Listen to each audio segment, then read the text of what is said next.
Just want to mention it really quickly because I'm not sure how it's going to look in the finished video, but if anything about this looks a little bit different, specifically in regards to the lighting, recently the light bulb in my bedroom just went out and I had to replace it with an entirely new one, and the lighting in my room as a whole looks a little bit different.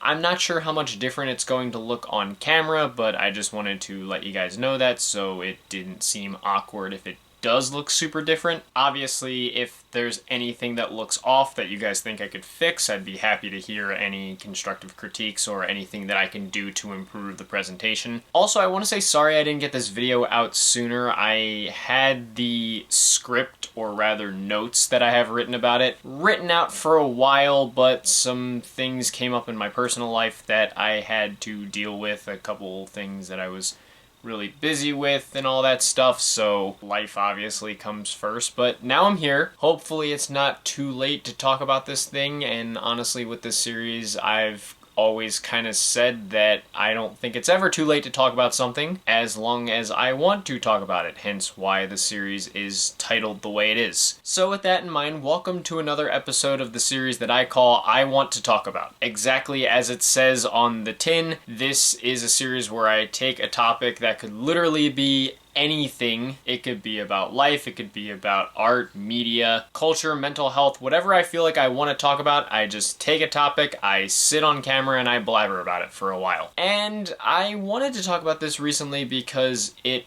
popped back up on my radar and on the radar of many, and I thought it would make for an interesting video. Hopefully that turns out true in the end. So as you can tell from the title, today I want to talk about the 2018 documentary centered around Brockhampton, The Longest Summer in America. Brockhampton you probably know by now. They were the best boy band since One Direction, a rap collective that also called themselves a boy band. The group was first formed in the early 2010s under the name Alive Since Forever, later rebranding as Brockhampton. They started to make much bigger waves around the late 2010s before last year disbanding after dropping their final two albums, The Family and TM. Well known as a group that was, again, a rap collective, but they were very DIY, very much a go against the grain kind of group, and the type of band that obviously wanted to take labels and spin them on their heads. Of course, they were considered a boy band, however, they didn't seem to have the look or feel or sound of a boy band. It was just the name that they gave themselves because they are boys that were in a band. And as I said, this was a documentary released surrounding the group in 2018, directed by Dude Heifetz, which is totally not de facto leader of the group Kevin Abstract using a pseudonym. I mean, honestly, his name Kevin Abstract is a pseudonym in and of itself, so definitely doesn't have more than one. This is totally not an Odd Future situation like how Tyler the Creator calls himself Wolf Haley and names like that. But yes, this was released right around the time of the group's fourth studio album, Iridescence, and I believe it was shown in some theaters back in 2018, probably not in a wide release or anything like that, but at least with a few theaters. I would assume, given that there are public videos of a Q&A session that happened at a screening of it, that it was at least shown in one or two theaters somewhere. This was also not the only time that Brockhampton really experimented with videography and documentaries specifically. They had documentaries devoted to previous albums, but they also had the Viceland documentary, American Boy Band, that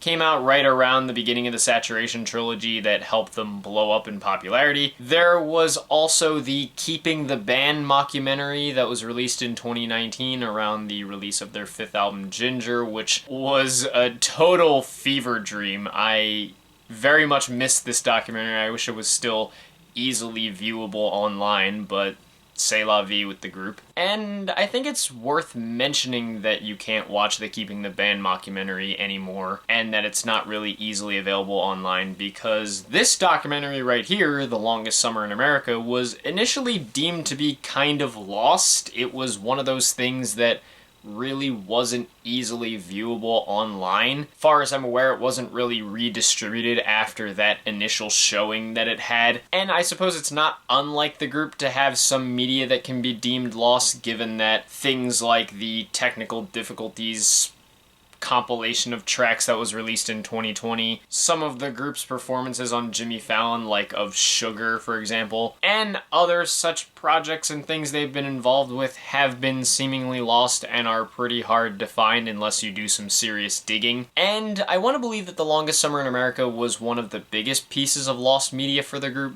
but recently one of the group's associates, I'm not sure if he was like a proper member of the group or not, it doesn't seem like he's ever been listed among the proper members, but he was close with the group. Kevin Doan, who was an app designer, creative assistant, and resident K-pop star, which is, I think, the best role you can hold in the boy band, I guess just went rogue and randomly uploaded the entire documentary to Vimeo about a week or two ago or something like that. It was taken down either by him or by some other copyright god above us, but not before the Brockhampton fandom decided to log the documentary and re-upload it to other outlets. There's even a Google Drive link going around with the documentary since it's so easily copyrighted on YouTube. So that's an option if you can happen to find where that Google Drive link is.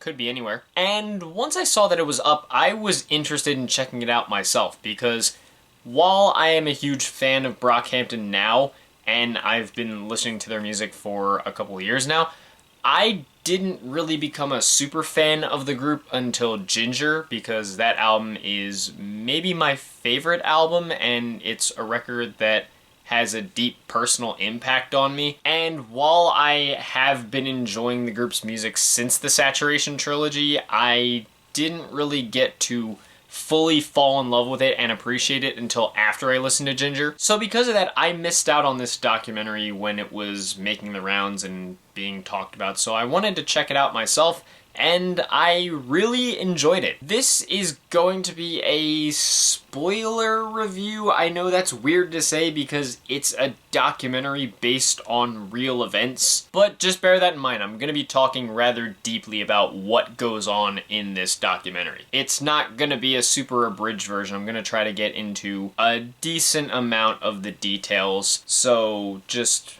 let that be known. Now, not only was this documentary released in 2018, but it's basically an exploration of what was going on with Brockhampton as a group in 2018, which to me is probably one of the most fitting points in Brockhampton's lifetime to set a documentary, given that it was probably their wildest and most tumultuous year of their lifetime. The documentary itself kind of takes place across a portion of eras in 2018. It begins, for example, in the first quarter of the year from January through March, with the group coming off of the Saturation trilogy, which was a massive high point for them commercially and critically. It really established them as a group to watch, and while it was initially believed that Saturation 3 was going to be their final album, they had inevitably announced that a fourth project known as Team Effort was coming out. At the beginning of the documentary, though, we see that Team Effort has been indefinitely delayed and that the group is now planning to work on a whole new album that they call Puppy. If you are a fan of Brockhampton and you've been following the group very deeply, you probably already know about Puppy and the elusiveness that it holds within the community. But either way, at the beginning, things are happy. The group is at the high point that they've been going for. They're recording Puppy, enjoying themselves, and then April comes along and things are even bigger for the group as they have now signed a record deal with RCA. The deal was going to be a $15 million contract that was going to cover about 6 albums, which I believe they only ended up releasing 5 under the deal, but hey, whatever, one off. And after the signing, we get to see what basically would have been the music video for a big potential single from Puppy known as Ready for War. Once again, if you are deeply into the group, you probably know all about Ready for War, but in this documentary we see what was basically the music video for it. It's not really the full proper music video. You do hear Kevin Abstract in the background because he was directing the video, kind of yelling at points like 1, 2, 3, go, and kind of directing the other members of the group as they were doing their thing. But it's basically about as close as we're ever going to get to having a proper music video for the song. And, you know, the group, we see them, they just finished filming the music video, they're super proud and happy, they're having the time of their life, and we see that everything is going well for them. But the thing about life is all about ebbs and flows and ups and downs. Kevin Abstract even notes it during the documentary, but he kind of mentions that when you're at a point in life where you're unbelievably happy at your highest high, you really don't know what's going on with the person down the street. They could have just had the biggest tragedy in their life, and that's not really gonna affect you because you are at your highest possible point, and when you're at your highest possible point of happiness, you kind of let your guard down, and anything can happen at an instant to make life that much less happy. And the group was about to learn this the hard way, because the documentary then shifts to May 2018, which, if you're a fan, you probably already know about this. Even if you're not close to the group, you probably have some inkling of awareness about what I'm about to say. But in May of 2018, that was when it came out that there were heavy allegations against one of the group's members, Ameer Van. I've made this joke before, but Ameer was basically the face of Brockhampton, literally because his face was on the cover of all 3 albums in the Saturation trilogy. And in May of 2018, Ameer had been accused of different forms of abuse: emotional abuse, mental abuse, physical abuse, sexual abuse. A lot of very bad things, and it sent a major shockwave through the group and through fans of the group, because Brockhampton was kind of seen as being a little bit more down-to-earth, not really as celebrity-like, and a lot of fans were able to see themselves within Brockhampton.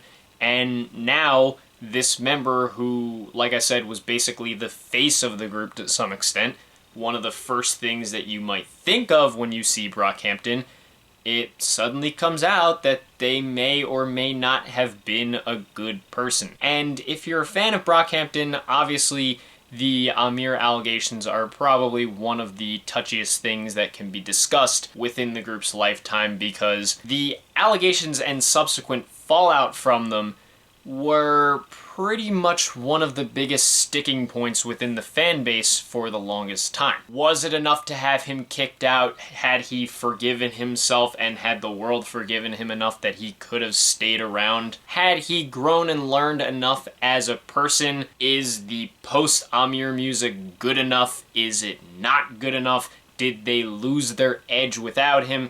It's been a constant talking point. If you've gone to anywhere from Twitter to the Brockhampton subreddit, you've probably seen about 50 to 60 threads and discussions talking about the Ameer situation, even though it's been such a long time since he was basically outed from the group. Because in the documentary, you kind of see that they say to him, hey man, you make your statement, you respond to these allegations how you must, and we'll assess it as time goes on. And initially they thought that what Ameer said was going to be sufficient, but it turns out it wasn't, and everything just continued to snowball, to the point where before a concert they performed in Boston, they basically had to tell him right before the show, we don't want you to come out on stage with us. And this was a pretty viral moment for the group as well, because during their performance of the song Bleach, Joba was, you know, singing his part of the song, but he kind of had to break down crying and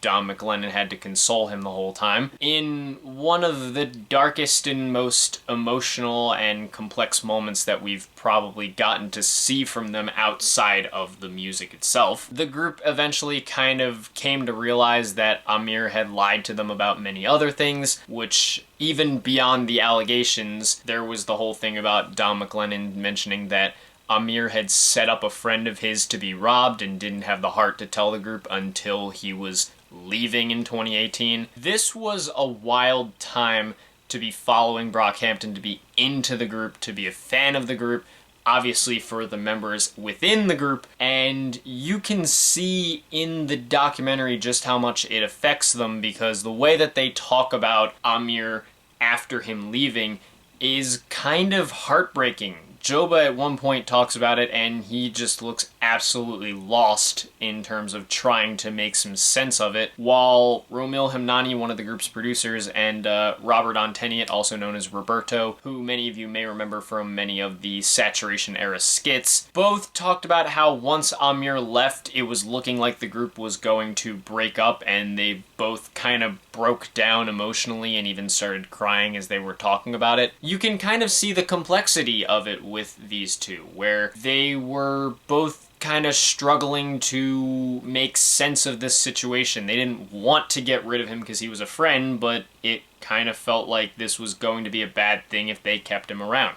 It's probably one of the most dramatic and difficult moments in Brockhampton's life, and they had to find some way to navigate through it.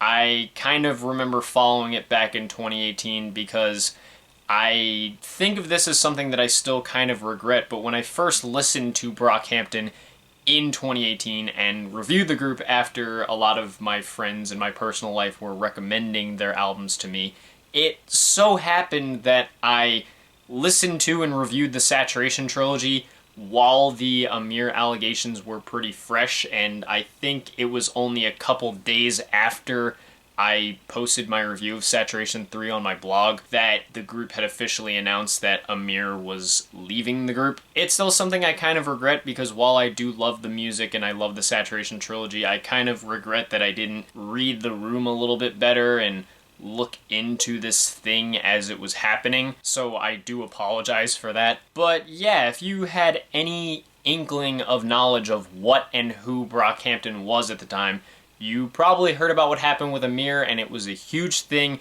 It was much harder for the group because, again, they had to find some way to exist past this. They just had their biggest, highest, greatest moment thrown onto the ground and shat on, and they had to find some way to survive past it. And the documentary does show how they tried to survive past it. In June, they took a vacation to Hawaii, they made a few songs, and began getting some stuff together for the album, like the track Tanya, for example, which they would perform on Jimmy Fallon. And the documentary closes with the July through September period, where the group was in a bit of a time crunch because they had tour dates booked, but they needed a new project. They weren't going to be able to just tour off of the Saturation trilogy again. So they went to work on Iridescence over at Abbey Road Studios in Europe with their most expensive equipment yet, and were able to navigate through the difficult situation enough that they were able to actually put out an album, which is great to see. And even though there's been a lot of talk about how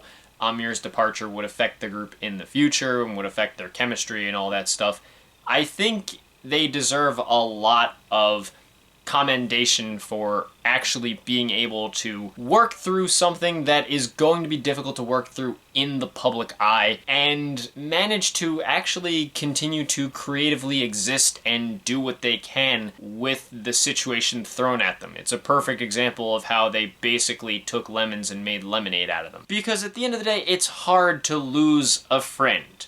And I've seen it recently. I've seen situations where people lost very close friends that you didn't think they were ever going to lose, that you thought were going to be together for the rest of their lives. It's really painful for anybody to have to lose someone that they've been close with for a very good portion of their lives, and it's gotta be especially tougher to have to lose a friend in the very public eye with everybody watching you and basically micro-analyzing every move you make to decide if it's the right one or the wrong one. So I think the group deserves to be commended for actually finding a way to move forward and continue to put out music and projects and things like that in the wake of all of this. I think the documentary really kind of reminded me of that because it showed me just how they were able to push past it in a situation where it probably would not have been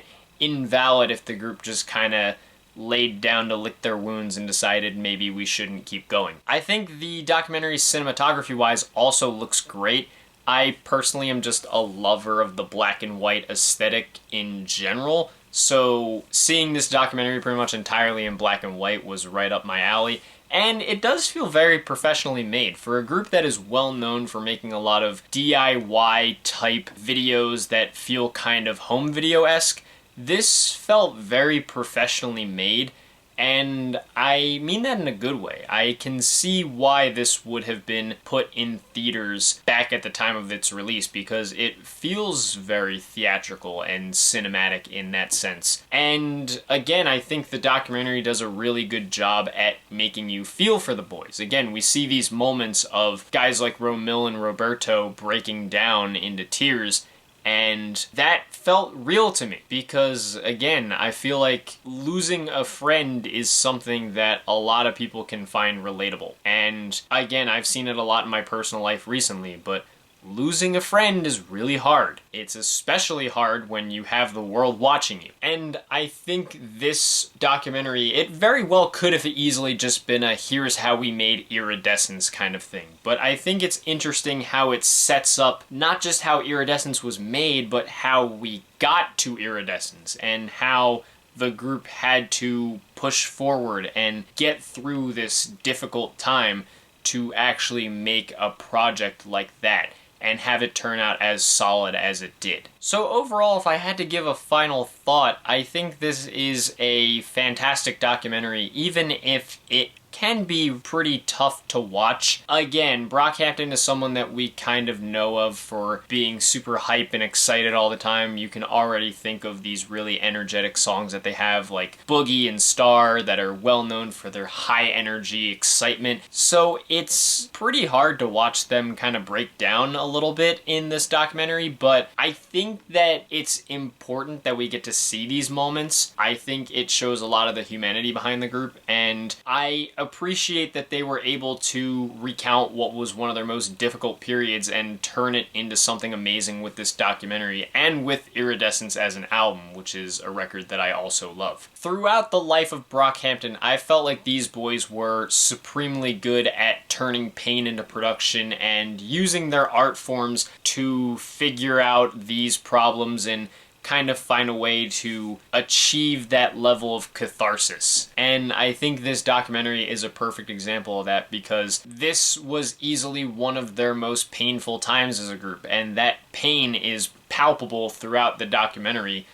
But I think they did a great job throughout this, and it's really, I think, a documentary I could easily recommend even if you're not too into the group. I think the way I described it when I finished watching it the first time was it's the perfect documentary for losing a friend. I think if you are someone who has lost a friend recently, or if that's something you've been thinking about in any way, the idea of losing friends, this is a perfect documentary to watch. It's got its occasional charm. I mean, there was that moment of Merlin being interviewed while playing a Nintendo Switch, not even really looking at the camera, that shows you who the group is, but it also really breaks some of that down to show the humanity and that kind of difficult grappling that one goes through in those kind of situations. And ultimately, it's pretty wonderful. I'm glad it got re-uploaded online and that you can find it now.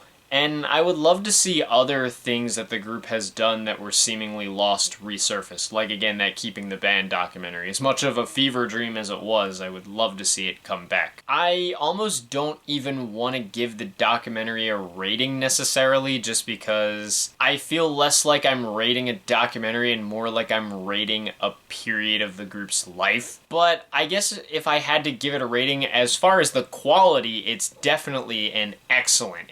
is a great documentary to watch. I think you'd really enjoy it. But don't take that to mean that I think that what Brockhampton had to go through was excellent, because of course that's something I wouldn't want to wish on anybody. But yes, this is a documentary I highly recommend. If you can find the Google Drive link somewhere, I definitely recommend giving it a look for yourself. Again, I hope that the Keeping the Band documentary gets re-uploaded onto the internet somehow. That was a fun one, and I'd like to see that come back. But for now, I'm glad I finally got to see this. But that's just my opinion on The Longest Summer in America. What did you guys think about it? Did you watch it back when it first came out in 2018? Are you just now hearing about it? Did you love it back then? Did you hate it back then? Do you love it now? Do you hate it now? Are you just completely indifferent toward it? And what are some other Brockhampton-based documentaries or videography type stuff that they've done that you'd like to see make a comeback in the public eye? Are you with me in terms of wanting that Keeping the Band documentary back, or what do you think? Whatever your thoughts and opinions are, leave them down in the comments below. Let's keep this civil and have some fun as we like to do, especially given that some of the conversations that we could have around this topic are probably going to be very sensitive and difficult, especially given the Ameer situation. So let's just try to be empathetic in the comments section, please and thank you. If you guys want to hit like and subscribe and support some of my other ventures that I have linked in the description, thank you. If not, of course, it's no big deal. I totally understand. And yes, I know at the end of my last video in this series, I mentioned that I wanted to make a video talking about the Resident Evil 4 remake, and I still would like to do that. That is on my list of ideas. Hopefully it's not too late to talk about that. Even if it is, who cares? I'd still be down to do it. I'll try to make that my next one. It just happened that this popped up on my radar pretty suddenly, and as a huge Brockhampton fan, I really wanted to talk about it. But yeah, hopefully next, the Resident Evil 4 remake video will be coming along. Again, now that I kind of took care of the personal life stuff and that I have a light in my room, I shouldn't have to hold that back as long as I had to hold this one back for. I just got to make sure I have enough to say about it and that I could write enough notes about it to make a decent sized video. So stay tuned for that, but until then, thank you guys for watching. I hope you enjoyed, and I will see you in the next video. Peace.